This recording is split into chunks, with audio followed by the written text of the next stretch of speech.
and welcome to the program. Thank you for joining us. I'm Liz Brailsford, the new president and CEO of the World Affairs Council of Dallas-Fort Worth.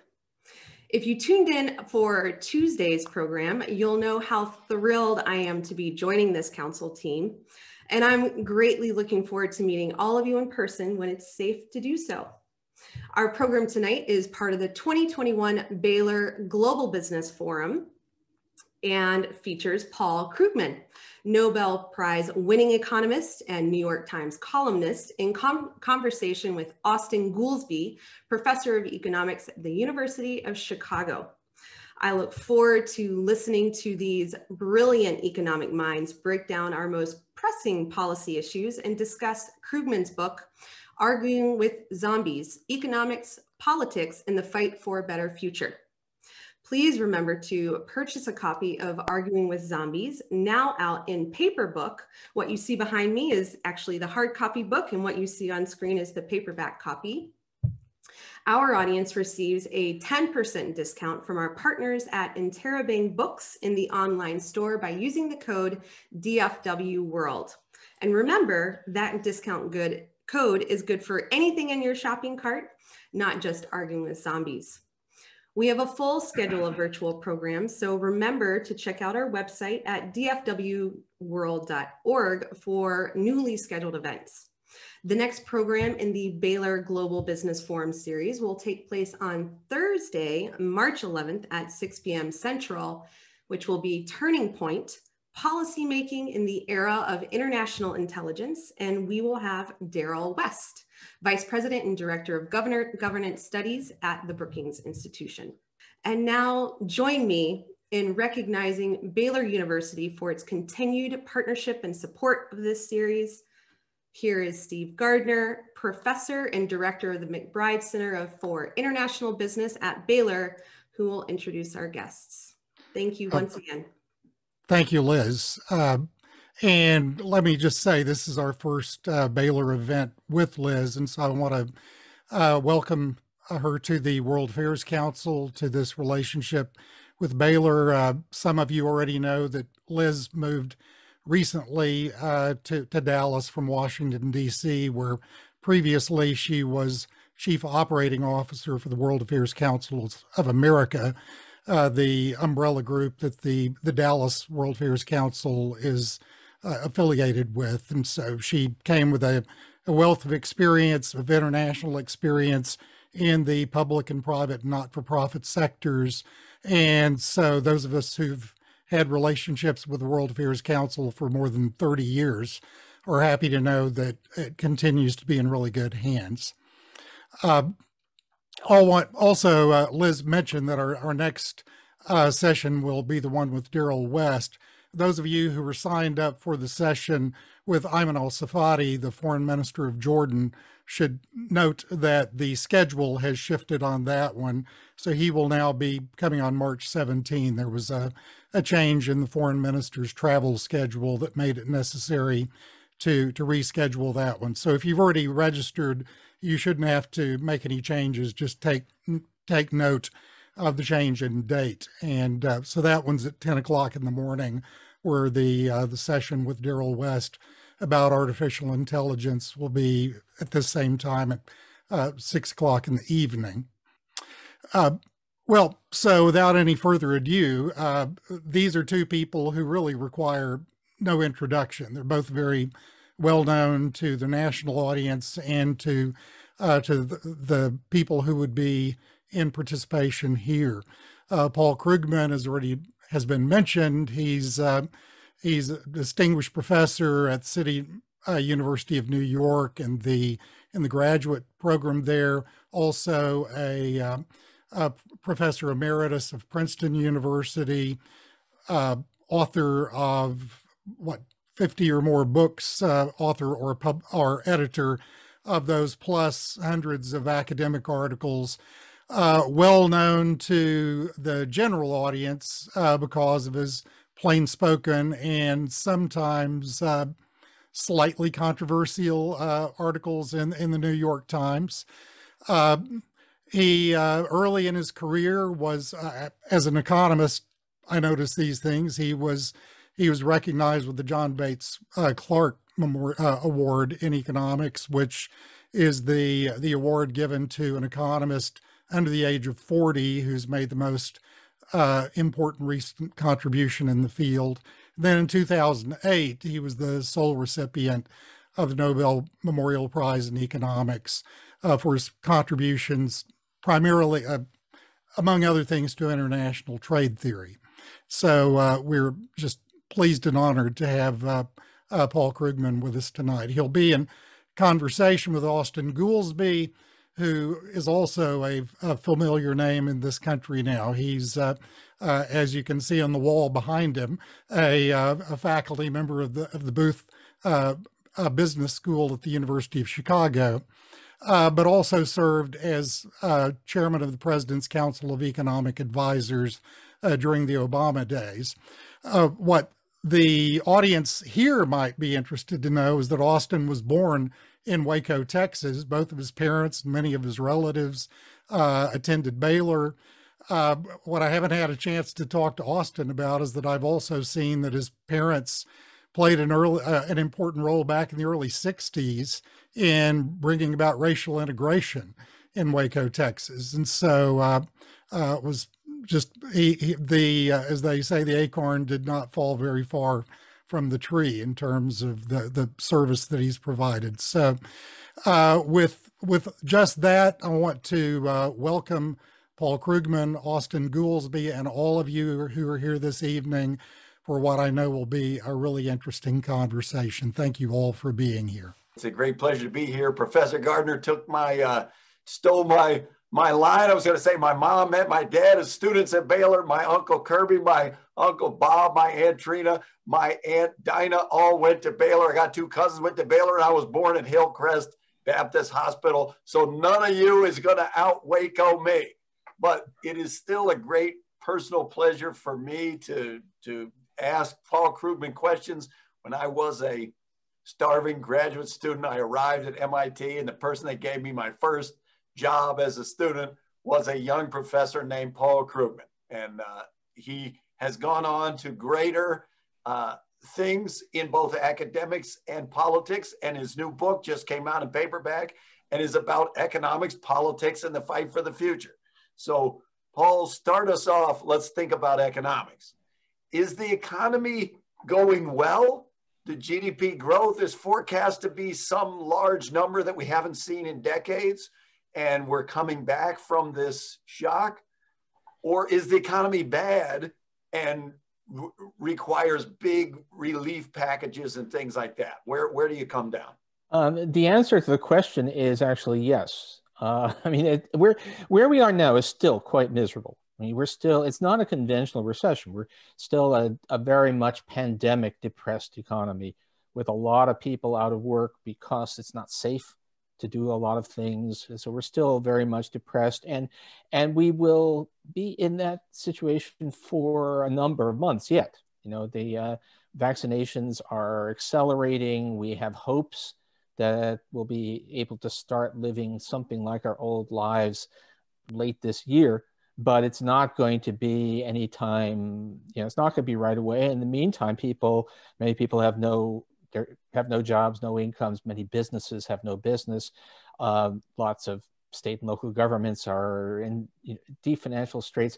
So you really need the economy needs a lot of help right now. You need a lot of, it's not even so much, not stimulus, it's just about disaster relief. It's getting us through a very difficult period. But if you look past that, then yeah, I'm a big optimist. I think that this is not like the aftermath of the last financial crisis when you had a huge overhang of debt and a whole bunch of things that were going to hold the economy back without extraordinary effort. If we supply enough support to get people through these next 6, 7, 8 difficult months, then yeah, we are probably looking at Morning in America type extremely rapid growth for a little while. And does that make you, if you look at, say, the Biden relief package, you had a very public debate with Larry Summers, right, where Summers is saying the relief package is bigger than what he calculates the hole in the economy is, so he feared it'd be inflationary. Yeah. said it's not really stimulus, it probably wouldn't be inflationary.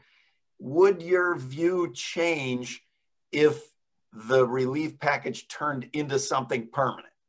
Oh, yeah, I would not going to be, I mean, this is an enormous relief package. Even those of us who think we need one have to admit this is huge. This is on the scale of, this is, roughly speaking, we're spending as much as a share of GDP as we did to fight the Korean War. We're spending sort of half as much as a share of GDP as we did during America's fairly brief entry into World War I. So this is a gigantic package. It is mostly called for because the stress on the American public is enormous, but it's not something we're going to want to do year after year. There are pieces of it that I hope will be permanent. Child cash allowances should be there. Enhanced subsidies for healthcare should become permanent. But no, we shouldn't be sending people $2,000 checks every year from now on. We shouldn't be aiding state and local governments on this scale from now on. So this is a one-time. This is a big one-time thing to get us through a very difficult period. Basically, we're fighting a war on a pandemic, and we need to win that war, but then return mostly to business as usual afterwards. And we already started getting some questions. We got one from Robert. How are we going to service the national debt if interest rates start to increase? Do you have fears of this rescue package, relief package, or Build Back Better, or many of the things that you've said are important investments to make? How much should people be nervous about the debt? Very, very little. I mean, that's one of the revelations. So yeah, interest rates have ticked up a bit and will probably tick up a bit more as the economy strengthens. Although, let me try not to forget, I want to come back to why I don't think they're going to stay very high. But right now, so today in the markets, interest rates went up significantly. Stocks went down because people thought, oh, money's going to be more expensive. It was funny. It was economic optimism. People got more optimistic about recovery, and that led to belief that interest rates will be higher sometime in the not too distant future. But even now, the interest rate, the real interest rate, the interest rate on inflation-protected bonds is negative. So in terms of actual cost of servicing the debt properly measured, it's still less than nothing. And in terms of the sustainability of debt, I'm trying not to get too wonkish here, but you get it. But honestly, what matters, if you're worried about debt snowballing, where paying interest on the debt means that the debt gets even bigger, and then the debt sort of just goes on and becomes impossible. That only happens if the interest rate you pay on debt is higher than the growth rate of the economy. And we're nowhere close to that. We have an economy that in dollar terms can probably be expected to grow at 3.5% or 4% a year for the foreseeable future. And we have an interest rate that's maybe 1.5%. So we're nowhere close to where debt becomes a concern. And meanwhile, interest payments, which are themselves an exaggerated measure of the true burden of the debt, are actually near a historic low. The interest payments as a share of the federal budget are half what they were under Ronald Reagan. So the idea that the debt is and actually this bears on everything else. The debt is just not a frontline issue now, and it's not an important constraint on policy right now. And so if you are thinking about moving more into the politics, if the next bill to come is infrastructure, yeah, does that logic say they don't need to pay for it? We'll put quotes around pay for it with higher taxes. If it helped to get the bill through not to raise taxes, would you be for that? Or would you think, hey, let's set it up to be paid for? No, I think it depends partly on how big it's going to be. There are things that you can't do. Even those of us who are pretty relaxed about debt and deficits, see limits. So Medicare for all is not something, if we ever get to that point, that's not something we can do without taxes. But spending an extra 2% of GDP on public investment, infrastructure, but also things that are more like human investment of various kinds, that's something that I don't think we need to worry about paying for it. There is a concern. I mean, there's an interesting question. And when Larry Summers, as people, Larry Summers and I have known each other basically since we were in our 20s, and I always take what he says seriously. But Larry is concerned that because this relief package is going to be a lot of demand, it's going to be pushing the economy, it's going to lead to a lot of strong growth, that it will be competing with infrastructure spending. But I think given the timing, that's not an issue. We're going to have a boom, I think, pretty good chance we're going to have a boom in the next year, driven in part by all of this relief spending. We're not going to be, a major infrastructure program is not going to start until quite a bit after that. Even if legislation takes place late this year or sometime next year, the big spending will come further down the pike, which means that whatever spending boost is coming out of the current package is going to be in the rearview mirror by then. And so these are really not competing things. And then in terms of the politics, I think a successful economic program now is actually the best advertisement for future spending programs to do good things down the road. So in the book, there's an essay, kind of an opening, where you give some principles about the writing of your columns and what to write about. And part of that relates to one of the questions from Thomas Davies. He watched your master class on economics, and you say that that part of economics is really about good storytelling. And he's asking, well, how do you come up with the stories? In the book, you kind of outline, here's your guideposts, and several of your lessons, I guess I would say, are a little confrontational. Yeah, they're let's take it to the bad guys and show them that they're wrong. Is that productive? Is that what the administration should do, do you think? Or is that advice to columnists? Well, it's advice to columnists. I'm writing rules for punditry, right? And there are different kinds of punditry. So there are times to be technocratic, and there are times to be to soft pedal what you know to be the truth. But the reality. So this is, why zombies? Why am I talking about zombies? That was a fortuitous discovery on my part. I had noticed once I began writing columns regularly that although there were some real economic arguments out there, most of the arguments were not between good faith positions that were at least defensible on some intellectual grounds. Mostly the other side of the argument was clearly false. It was something that people sort of had to know was false. But they just kept on saying it anyway, and it didn't matter how many times you thought the argument had been knocked down, it just kept on coming back, like the idea that tax cuts pay for themselves. And I ran across a paper that was about myths about Canadian healthcare, of all things, and used the phrase zombie ideas. Because a zombie idea is something where you think you've killed it, but it just keeps shambling along, eating people's brains. And if you're actually arguing against zombie ideas, which is a lot of what you have to do, given my journalistic job, you're not being honest with the readers if you pretend that they aren't zombie ideas. You're not being honest if you pretend that this is in fact a serious discussion. So there's something like, is the Biden economic plan too big? That is, I have to say, I feel like I've taken a vacation in Camelot, because we're having a real discussion with serious people. Arguing with Olivier Blanchard or Larry Summers is like, hey, this is what I originally signed up for when I became an economist. But mostly that's not what happens. Mostly you're arguing with people who are not operating in good faith, and I don't think it's fair to the readers to pretend otherwise.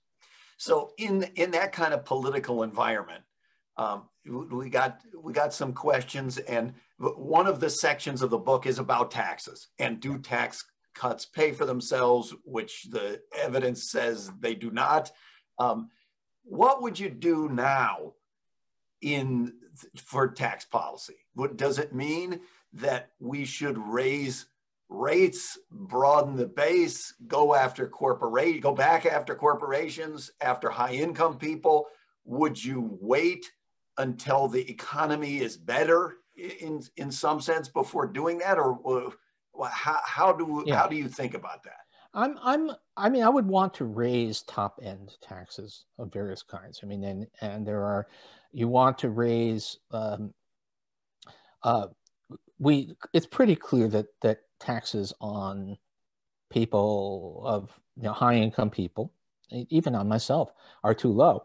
I'm not a high income person by the standards of what makes high income in America now, but still, even a well-paid professional should be paying somewhat more in taxes, and the reasons for doing that are partly because even deficits are okay up to a point, but that point's not unlimited, so we do need the money, and also as a way of reducing inequality by constraining the accumulation of wealth at the top. There's no rush about it, and in the middle of an economic crisis is probably not the time to do that. But politics, of course, is going to be difficult. But sure, I mean, in the end,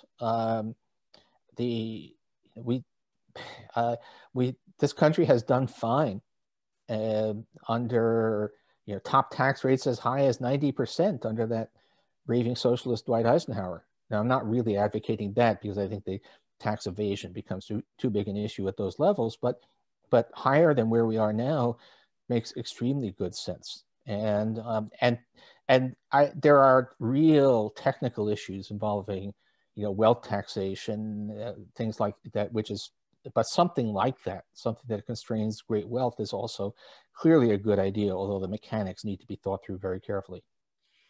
And so Alana has a question that a bunch of people clicked that they wanted to see as well, which is, in addition to taxes, is a whole discussion about the minimum wage. Yeah. And should it go to $15?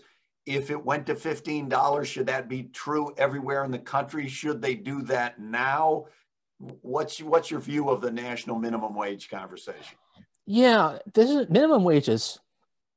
So that's so funny. That's a two-part story, which of course but the audience doesn't. I cannot think of any other area in economics where evidence has done so much to change people's minds, including my own mind. If you go back 25 years, I believed in the sort of standard Econ 101 orthodoxy that said, well, minimum wage raises the cost of labor, that has to reduce the demand for labor, and therefore it's really problematic in terms of employment.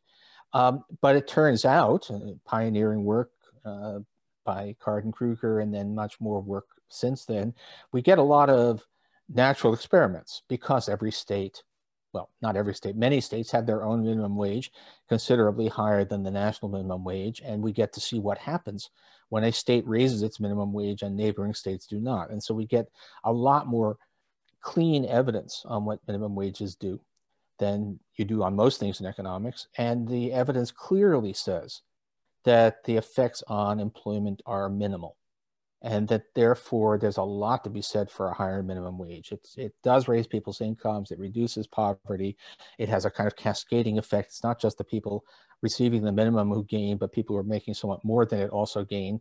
And the employment costs within the range that we've seen in the United States are just minimal. Now, there is a geographic issue. Clearly, there's absolutely no problem with a minimum wage of $15 in New York or California.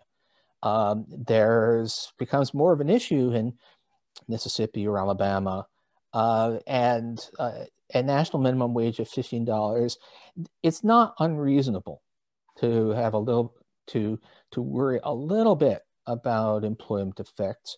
However, two things. One, Alan Kruger, the late Alan Kruger, who pioneered a lot of this stuff, he was of the view that minimum wage increases look good, but there have to be a limit. And he looked hard at Puerto Rico, which is a low productivity compared with the rest of the United States, and said, surely there must be evidence that the minimum wage is having negative effects. And he couldn't find it, even there, even though that was a really as good a case as we were likely to find. And the other is that although, there are some issues, there's also a lot to be said for just simplicity. And if we start to make the minimum wage it becomes a complex formula, then you start to lose both administrative simplicity. And also, look, I mean, we have a national campaign, which I very much approve of, called the Fight for 15. And if it had been the fight for 63% of the state median, it probably wouldn't have gotten as much support. So I'm willing to accept the imperfect, and the fact that we might be overshooting a bit in some places in return for 15. How important do you place minimum wage or other policies with pushing back against the trends in wealth or income inequality? I think it's huge. Now, I think stuff like this doesn't explain how and why the 1% or the 0.1% have pulled away from everybody else. But if you look at the rest, I mean, now this is an area where I've been involved one way or another, and there's been a lot of economic research over the years, a lot of which started with the belief that rising inequality had to be basically something that was being driven by technology and by globalization. And the more you look at it, the less that seems to actually work as a story, and the more essentially political environment, things like the minimum wage, but also how favorable is the environment for union organizing matter. So I have a favorite example, which is truckers. You know, once upon a time, back when Burt Reynolds was making movies about CB radios, God, I'm showing my age. Anyway, yeah, being a trucker was a well-paid job, and it was was never an easy job, but it was a high-wage job. It's now not. It's real wages of truckers are down 30% from what they were in the 1970s. What happened there? The technology, you know, we don't have self-driving trucks yet.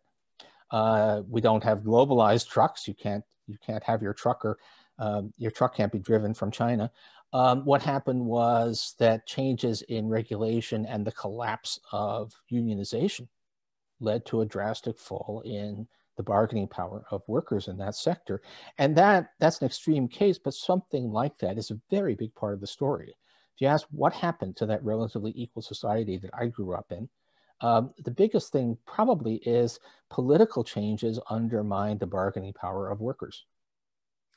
And the fact that the inequality continued despite there being 2 Democratic presidents for 8 years each, interspersed with Republican presidents, does that tell us that it's impervious to policy, that it would have been even worse if it weren't for the policy, or what? How do we make for that? There's a question that's kind of, it's a little more loaded in its about, you know, progressive policies of the last 25 years never did anything. But how do we reconcile policy and politics versus these underlying forces? Well, of course, the reality is we had 2 Democratic presidents who each served for 8 years, of which only the first 2 were with Democratic control of Congress.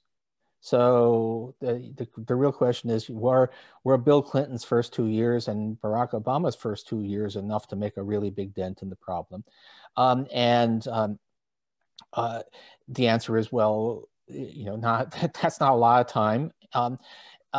Also, that at least Clinton, in many ways, even though he did a lot of good things, was still in some ways living intellectually in the space that Reagan built. It was still, you know, he's saying, you know, the era of big government is over. And Obama was not as, one of the funny things was he was not nearly as, you know, a determined, a progressive as people might have expected, partly because his party wasn't there yet. And despite that, actually, one of the funny things, people don't give Obama credit for how much, in fact, he raised taxes on top incomes. People don't realize that there was actually, the average federal tax rate on the top 1% by the time Obama left office was almost back to where it was before Reagan. Between letting some of the Bush tax cuts expire and the extra taxes that pay for Obamacare, it was pretty significant equalizing stuff that went on. But still, the point was that we did not have the political will. Now, what's interesting now is we have this razor thin Democratic majority in Congress, but it's a very different Democratic Party. This is a vastly more progressive party. I mean, just think about the fact that the Senate Finance Chairman under Obama was Max Baucus, and it's now Bernie Sanders, right? That's a pretty different universe, and I think there's reason to hope that a lot more can be accomplished this time around. So Raymond wants to know. I think it was motivated by our discussions of these were just politics and they weren't legitimate economic discussions. Can economics really be separated from politics? And if not, was it ever the case that it could be separated from politics? Oh, I mean, perfection. There's no such thing as total perfection. Nobody is absolutely objective. Even, particle physicists aren't absolutely objective. They always have there's always going to be some motivated reasoning that enters in. But you can try. It's really important that you try to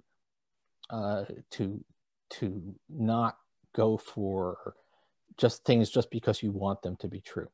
Actually, I'll give you an example. There's a pretty big debate about whether income inequality is bad for economic growth. And I would love to believe that. That really fits with where I want to be politically. But I have not been convinced by the evidence. And the reason I'm not convinced is partly there is some evidence, but I know how much I would like to believe that. And so I bend over backwards not to give in and do motivated reasoning.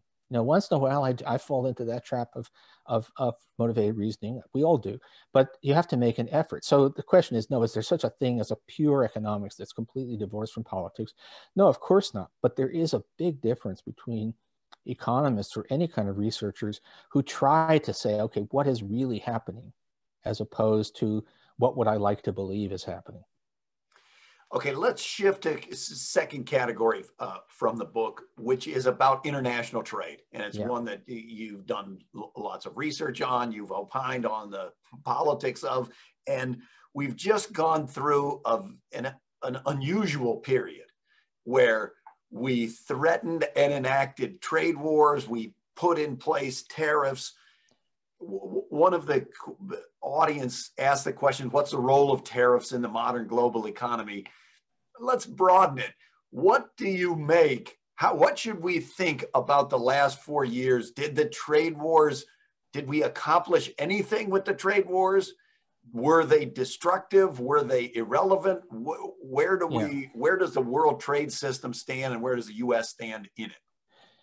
Yeah, so the trade wars they were destructive. They on balance, they probably cost manufacturing jobs in the United States, because this is the old line. I'm not always against war, but I'm against stupid wars. Well, I'm not always against trade wars, but I'm against stupid trade wars. And this was really a completely old thumbs trade war. The Trump administration never figured out what it was trying to accomplish or how it could use the tools. And what it did, in addition to doing some economic damage, although not huge, but some economic damage, was it also squandered credibility. If we're going to try and be effective at the international regime, if we're going to be a player that people take seriously, we have to be a trusted partner. But it has to be the case that if we make a threat that people take that seriously, but it also has to be the case that if we make a promise, people take it seriously. And when you become a country that slaps national security tariffs on Canadian aluminum because of that, that severe threat to our national security from those militaristic Canadians, then you're really squandering your position in the world and your ability to get stuff done. Now that doesn't mean that there were no problems with globalization and that there are no issues. China is a huge economy, a huge player in the world trade system that is also not a good actor. They don't respect intellectual property rights. They engage in industrial policies that pretty much, that de facto, whatever exactly you say de jure, cross the line into violations of certainly the spirit of trade rules. And so we do need to have a policy of trying to create incentives uh, I'm trying to figure out the original version of The Godfather. He didn't actually say an offer you can't refuse. He said, let us reason together. So we and the Chinese need to reason together, and we need to talk to them and say, hey, this is bad things will happen if you don't start to behave like the big player, the big boy in the world trading system you are. But in order to do that, we need to bring along other countries. We need to bring the European Union and the Japanese into the story. And so we need a reset, not a, the kind of yay globalization, it's all great. That day has passed. It's passed, I think, for some good economic reasons and for political reasons, but it needs to be a sophisticated approach to globalization, not just we're going to strike out at everybody and the whole world is our enemy, because that we're just not big enough to do that. It sounds like you would, if they called you up tomorrow and said, okay, give us the approach, what do you want to do? That is still a kind of a confrontational approach to China, just not public confrontation, maybe a little more get the allies together and behind the scenes. Yeah, I'm for modified limited hardball. It's and by the way, that's not a late minute conversion. Back when Obama was trying to negotiate Trans-Pacific Partnership, which it wasn't there were a lot to be said for it, but there were also clearly serious risks and costs domestically, and so I came out softly against it. And one of the interesting things about writing for the New York Times is that people do call to push back, and as it happened, I was visiting at Oxford at the time, and it's extremely rude to step out of an Oxford dinner party and have a long phone conversation with somebody, unless the person on the other end of the phone call is the President of the United States complaining about what you just wrote. So, but no, I mean, I'm not definitely, and look, let's also talk political reality. Republicans are just dying to find some way to portray Joe Biden as being a softball, a softie on China. And so even aside from the fact I think there's a lot of real merit in being reasonably tough with China, also you just can't, it has to not be seen to be just going back to complete indifference. And do you think someone asked in the questions about the role of the dollar as a reserve currency? Do you, if we are moving to an era in which there's not a global consensus about openness and people are kind of going back behind their own fences, is that ultimately a threat to the role of the dollar as a world currency, do you think? It might be, but this happens to be a favorite topic of mine, because the interesting thing about the dollar as a reserve currency issue is that the people who know the most about that care the least. It sounds terribly important, King Dollar and all of that. But if you start to ask concretely, what does that mean? Does it mean that we're able to borrow money in ways that other countries can't? That's not at all clear. I mean, if you look, Australia has been running large trade deficits since forever, and the Australian dollar is not the global reserve currency. Is the United States able to borrow money more cheaply? Well, no, actually, U.S. interest rates, there are complicated reasons for it, but U.S. interest rates, although very low, are actually a bit higher than in most other advanced countries right now. The main sort of financial benefit to the United States is that there are a lot of people actually holding pieces of green paper outside the United States, most of them pieces of green paper with pictures of Benjamin Franklin on them. And the reason they're holding that is mostly for illicit purposes. And so the United States, in effect, gets an interest-free loan of, I guess it's something now like $700 billion of mostly $100 bills that are sitting outside the United States. But that, an economy the size of the United States, is a tiny thing. And that's not the reason to want us to be a reserve currency. So the idea that the dollar's special role in the world, I mean, it's interesting, and it has some advantages and disadvantages for the United States, but it's just not a big deal in the scheme of economic affairs. And does that inform you? What opinions do you have about Bitcoin, cryptocurrencies, and this group of people arguing that there will be, you trust no government, trust no one, trust only technology? Trust only technology and the firms that are supposed to hold your Bitcoin and end up stealing it. But anyway, no, yeah, it's a Bitcoin. I have to say, I've actually made some money off Bitcoin because I get invited to Bitcoin conferences to be the designated enemy, and they pay me speaking fees and actual money. So that's how I make money off Bitcoin. But the funny thing about Bitcoin, and the whole thing is that it's not new anymore. This is not a cutting edge thing. This has been around since, I think, 2009 or thereabouts, and has yet to find any real use. People are not, there are only a tiny amount of transactions actually being done in Bitcoin, and they're mostly seen to be illicit. It's actually a little bit like those $100 bills sitting in Latin America.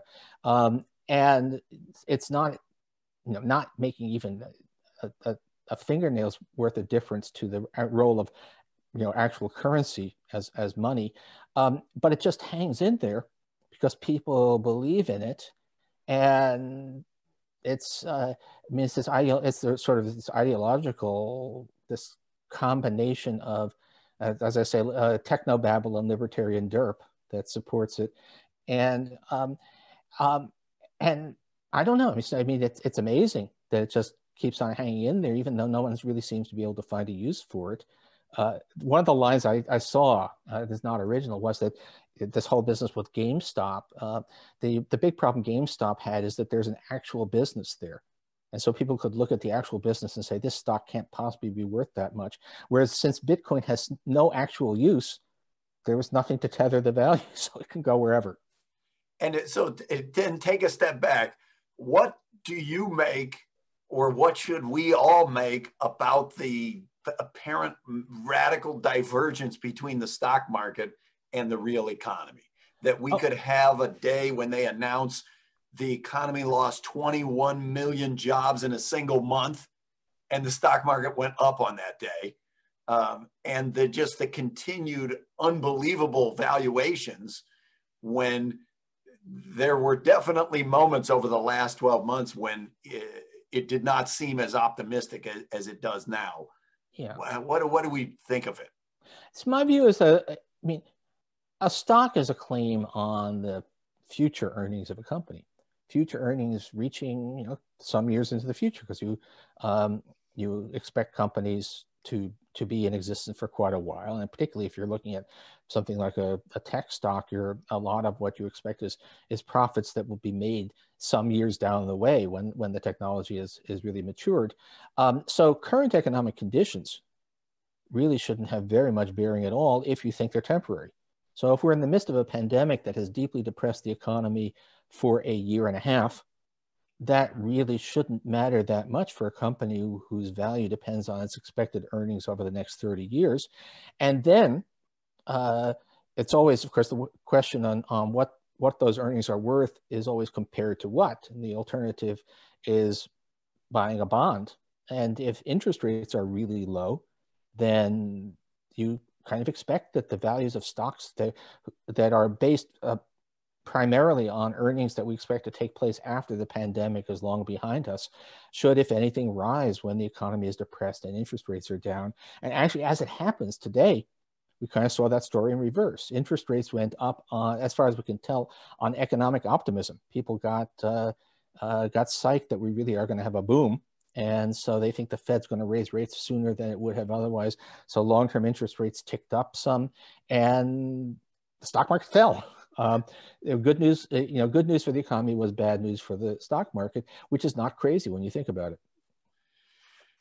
Okay, another big section captured has a lot of the pages of the book. Also, a lot of your attention, professional and public attention, have been writing about healthcare and thinking about healthcare in the United States. The passage of Obamacare and the illegitimacy, let's call it, of the opposition that it was not rooted in intellectual thought, that it was more political. Do you, looking forward from now, where do we go? We've just had a crisis that was a jobs crisis, and because we have a primarily employer-based healthcare system, millions of people lost their insurance in the middle of a pandemic. Do you think that will lead us to more radical, more progressive ideas, whether it's Medicare for all or some substantial expansion of the healthcare safety net? Do you think that we would, or do you think we would twiddle on the margin with Obamacare, expand the subsidies, expand the Medicaid expansions, stuff like that? Yeah, I mean, so what's in the bill that we think is going to pass with 50 senators and Kamala Harris is in fact going to be significant, but marginal. A significant expansion of the extensive margin of Obamacare, increased subsidies, end to the income limit for subsidies, liberalized rules for Medicaid, which will get us a number of, some millions of more people will get coverage, and the coverage will be improved. But it's not a radical change. And if you could start from scratch, I would definitely go for single payer, Medicare for all. That's a simple system. It's straightforward. There have been cases. Taiwan created a health insurance system, from scratch in 1995, largely created by my friends Uwe Reinhardt and Mei Chung. And they went for a single payer, but they themselves, well, Uwe has now passed away, they themselves would say, okay, you can't get there from here in the United States, or you can't get there except by a series of partial steps, because we have 160 million people who do have employer-based coverage. And even though you can make a pretty good case that they'd be at least as well off under Medicare for all, that's quite a sell. You're saying to all these people, we're going to take away the coverage you have that you think is okay and replace it with something different, and trust us, it'll be better.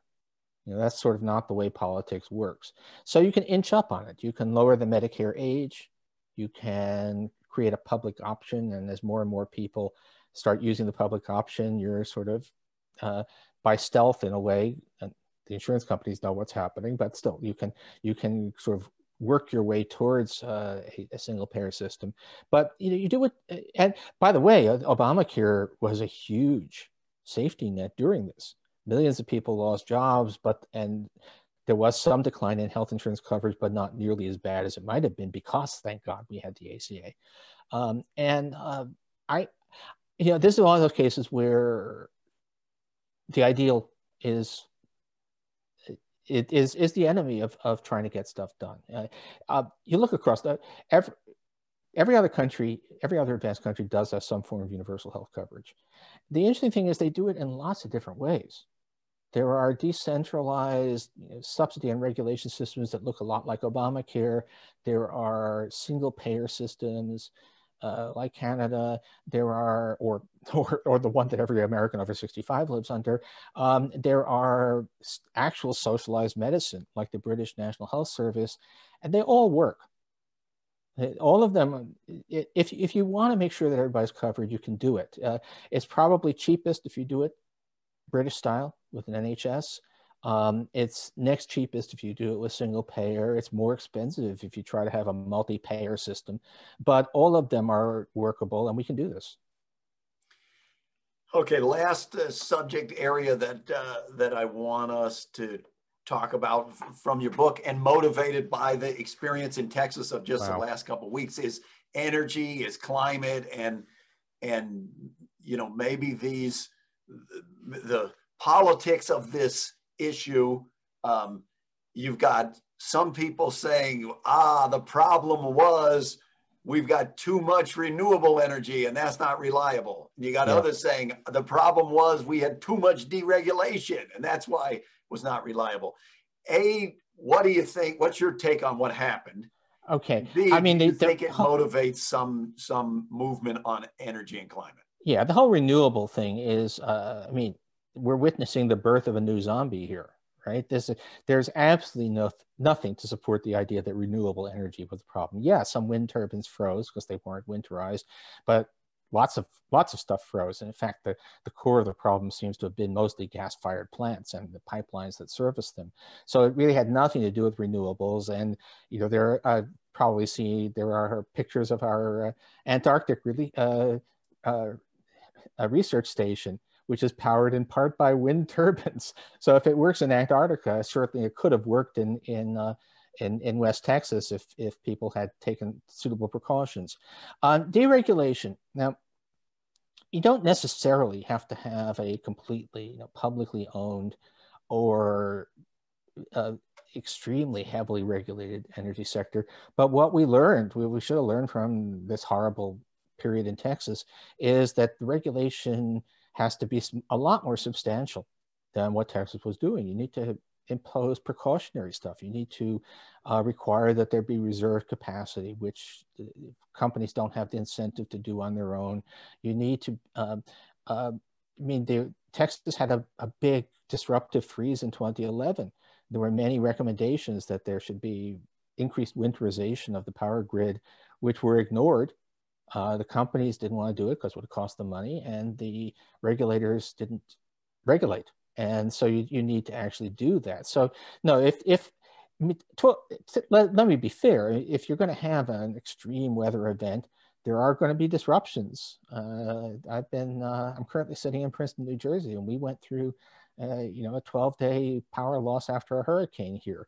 But it is clearly, it really is a regulation issue more than it is anything else. And God knows it has nothing to do with renewable energy.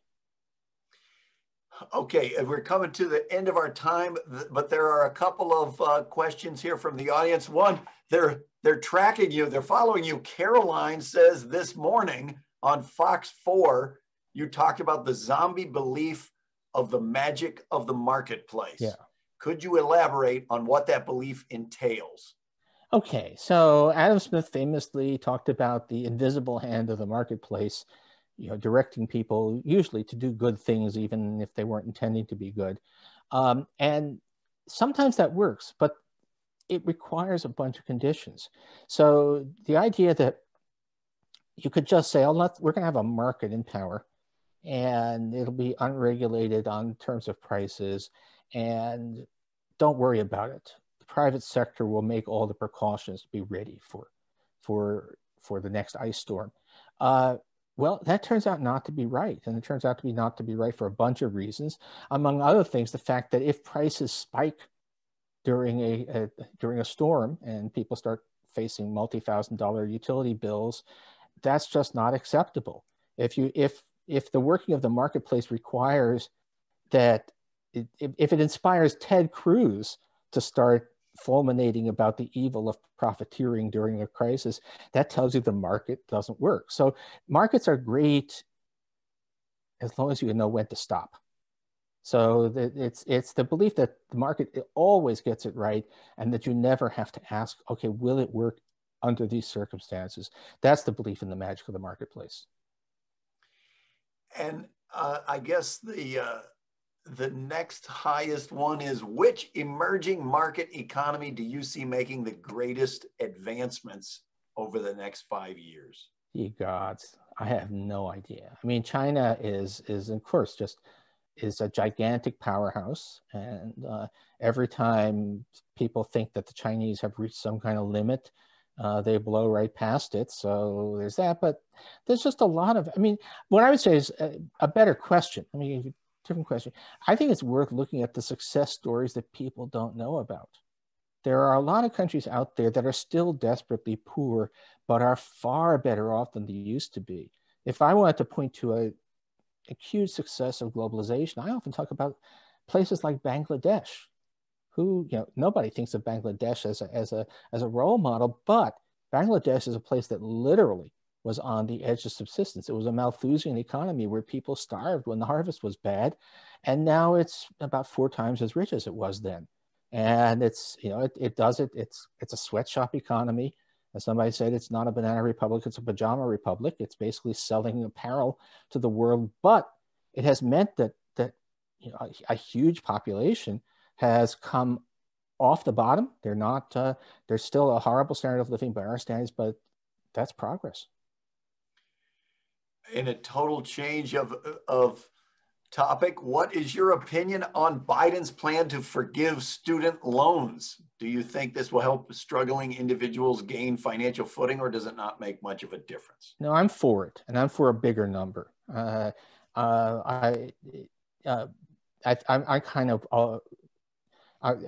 not always in tune with Elizabeth Warren, but most of the time, and I think she's right that you want a generous number. And it actually drives me crazy when people say, oh, but think of all those Ivy League students who don't need help. As a practical matter, there are no Ivy League students. It's a few thousand lucky kids in America who get to go to elite universities, and the rest of the country is full of students who've taken on substantial amounts of debt, often based upon false promises of what their education would get them, and often based, we've had a lot of problems with for-profit schools, and to give them a chance to make a restart, a reboot, by giving them debt forgiveness is something that I'm very much in favor of. Liz, let me ask him one more. This is not to end on a narrow note. There's one about, if technology is the economic engine for growth, who will benefit from the technology? In a way, are you an optimist for the technology in the short to medium run? Are you a pessimist?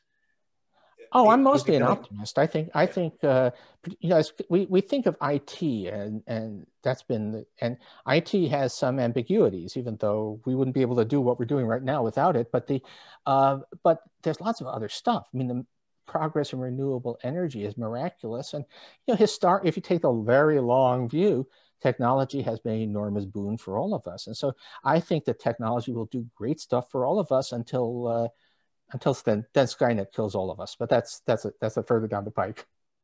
Okay, that's a grim optimism. Well, It's been very wide ranging, and it's been great to get an insight into what Paul Krugman's thinking about the economy and politics and everything else. Liz, do you want to I'll take it away. Thank you. Thank you both for a great discussion.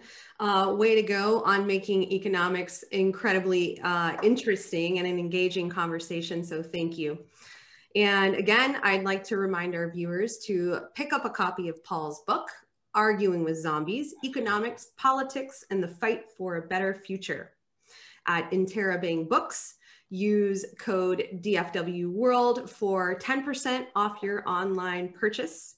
To catch up on our past programs, head over to our YouTube channel at dfwworld. And if you're not a member of the council yet, please join us. We would love to see you more, and I look forward to meeting you in person. Visit dfwworld.org for more information on membership. Thank you, and have a good evening.